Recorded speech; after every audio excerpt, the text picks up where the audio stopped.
It's the Daily Dog. Hey y'all, welcome back to the Daily Doug. I am thankful that you are hanging out with us today. So, it is hard to believe, my friends, but we are already to the second week of December of 2021. There are not many days left this year.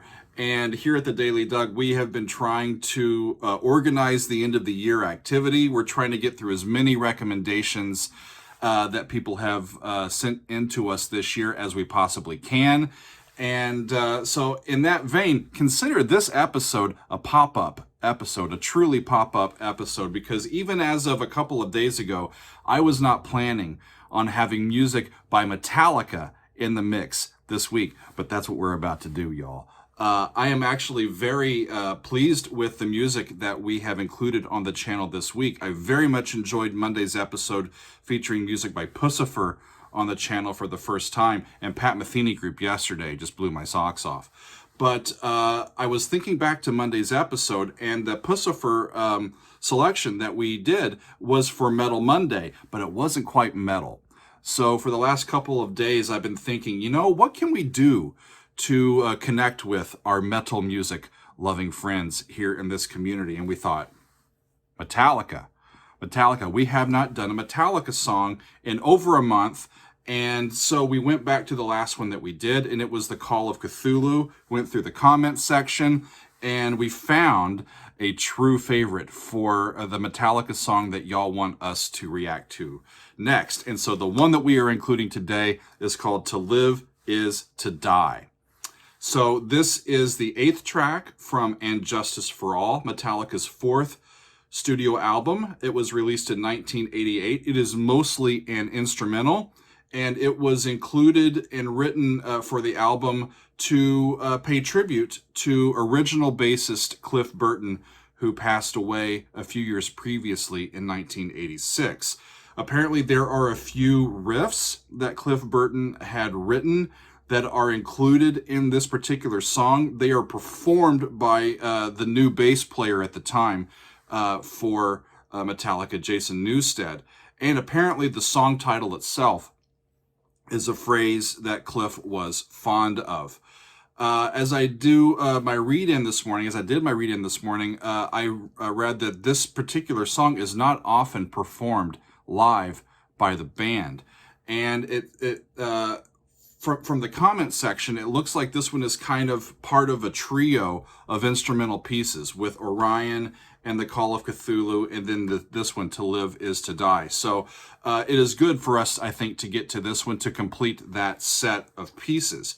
There are a few spoken lyrics near the end of the song, and as I did my read-in, it looks like the lyrics are an amalgamation from a couple of different sources. The first line is written by a German poet named Paul Gerhardt, and then the second line is by American novelist Stephen Donaldson, and then the rest of the lines are by Cliff Burton himself. So I'll be interested to hear how this goes. The album from 1988 was actually reissued in 2018 with an updated mix. So that's the one that we're going to be listening to today, the 2018 reissued version of the studio recording. James Hetfield is on vocals and guitars, although not vocals this time.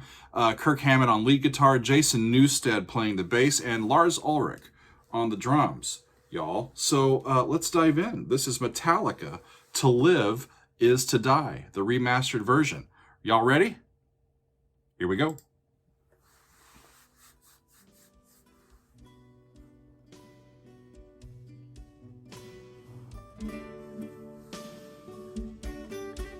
Fade in. Another fade in. Relatively long fade in. Like it was always there.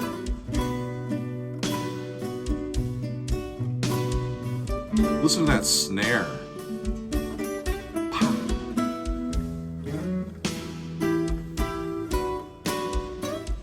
They're in E minor. To the minor 5. Flat 7. Back to 1.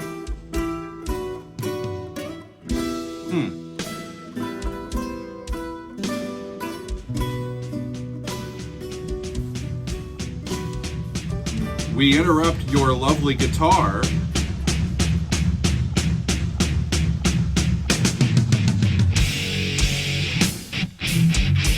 Whoa!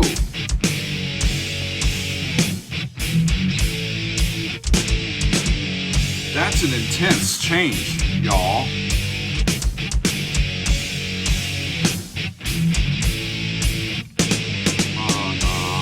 F sharp. They went up a step. Up to G, down to F sharp, to A, G, F sharp. Heavier, bigger drums.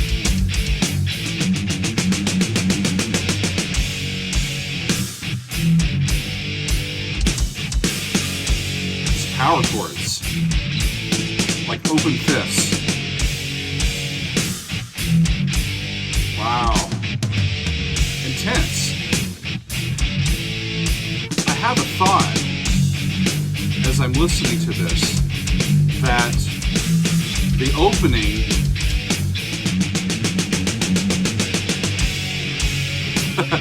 the opening is so peaceful. And then this really almost interrupts it. It's like we interrupt your regularly scheduled programming. And they just knock you over the head with this. It could be living peacefully and contentfully, and then Cliff's passing coming as an absolute sudden shock to your system. You know? That's what I get. If this is the context of this piece, that's what it reminds me of.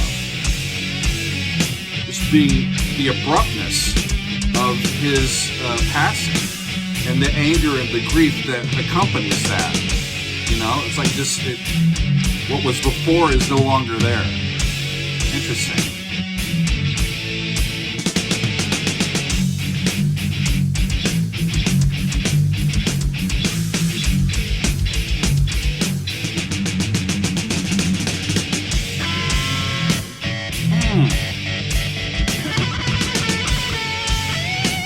Bluesy. It's like bluesy metal. I love it.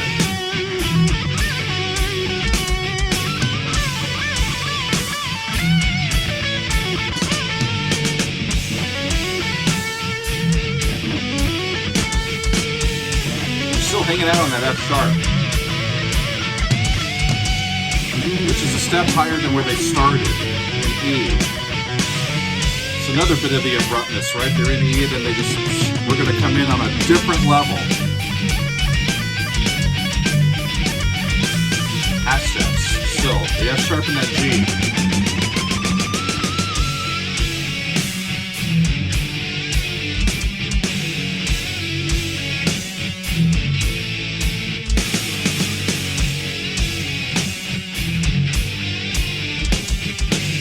Boy, this is a heavy sound. Repetitive, unwavering. As soon as I say that, they change it, right? Okay. New key. That was sneaky.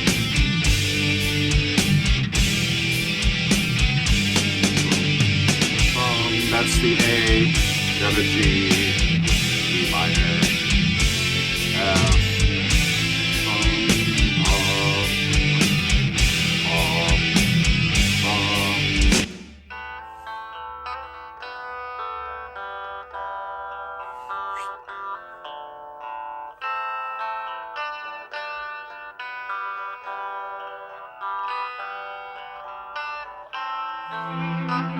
Oh.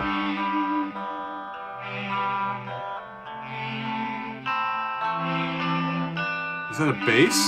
That's Jason playing that. That must be some of Cliff's riff.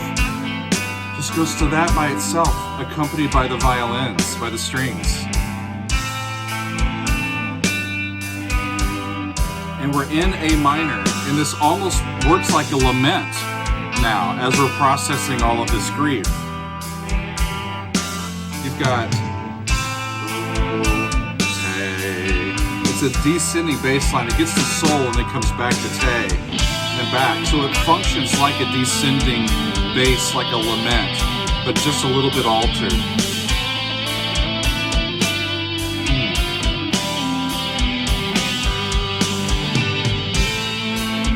I read that James did the second solo.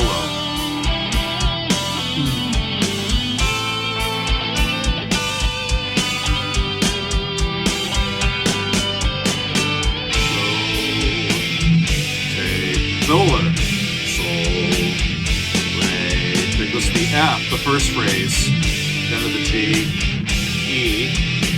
Then up to a G the second time, and then it repeats, sounds like.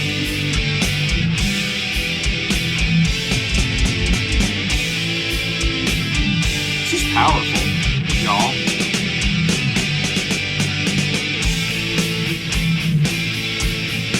Moving ahead.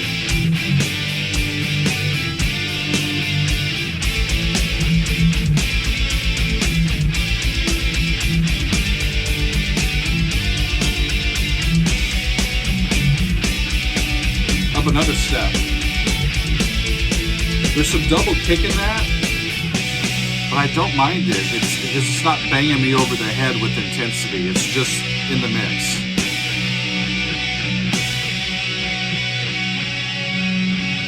Still up on that B. And there's a 5 to B, F sharp.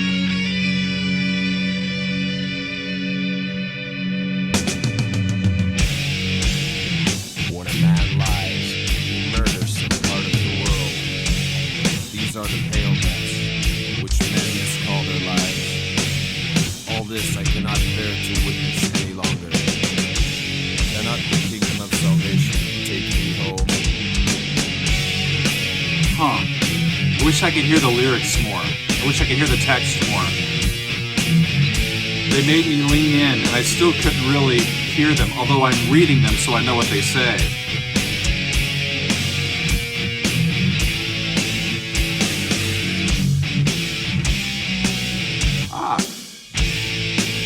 Segues into compound meter.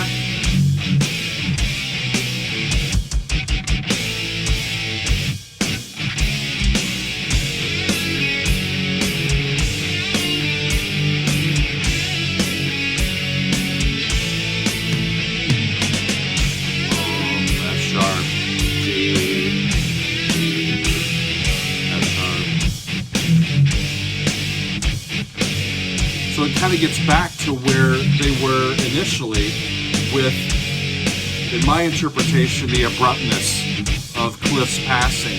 This is like the anger, grief section, right?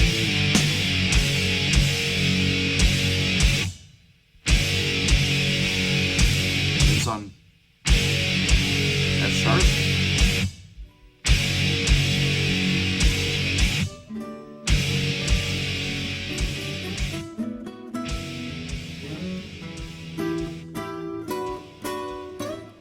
In the original, back in E. Aww. That's really effective, y'all.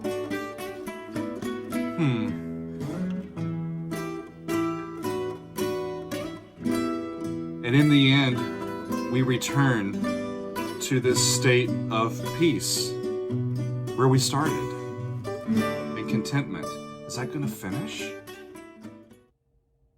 Yeah, it must go into the next song, because that was a really abrupt ending. Wow, y'all! I know it's one of the longer Metallica tracks that they have recorded, but it really got me through it without me thinking it was a long track. It's one of those where you get to the end, it's like, wait, it's been almost 10 minutes already? That can't have happened. That may be my favorite of Orion and the Call of Cthulhu, and this one. That might be my favorite of the three of them. It might be because I just heard it for the first time. But the thing that I really like about that one is that it had a real narrative that I could follow as I heard it. And I think it helps having read in a little bit so you know the context of the piece. But think about what we heard. There's this opening acoustic guitar sound that's a lovely sound. It's an E minor. There's no angst in it. It's just persisting and content and lovely. And then the drums come in and the guitars, the heavy power chords come in and interrupt that flow, like just abruptly, right? and get to this heavier section. And I interpreted that as to mimic sort of the grief and anger at the sudden passing of Cliff. And then there in the middle of the piece, we go back to like a solo bass playing one of Cliff's, what I assume is one of Cliff's riffs that he had written. And it works like a lament. It's going more internal, right? And just living with that grief for a while. And so that would have been like if the beginning was A, and then the heavier section was B, and then that section was C, right? Then we go kind of backwards, back where we came from. The B section returns, and then the A section returns again. It's a 5-part, almost a rondo or an arch form, right? You A, B, C, B, A, right? In terms of form, that's how it's put together. And I get it. I think I understand it. And it's a really emotional piece, y'all. I really admire the longevity and the consistency of Metallica, and I'm enjoying getting into more of their music as we go. I thought that I don't know what the original sounds like. I know in the past I've been slightly critical of the way that the Metallica recordings actually sound. I thought that was quite lovely. and mixed pretty well. I don't have anything negative to say about it. So, Metallica fans, there you go, my friends. I enjoyed this one. What a fun way to do a little pop-up Metal Wednesday this week. So I hope you enjoyed that. I certainly did. We will see you next time on another edition of the Daily Doug.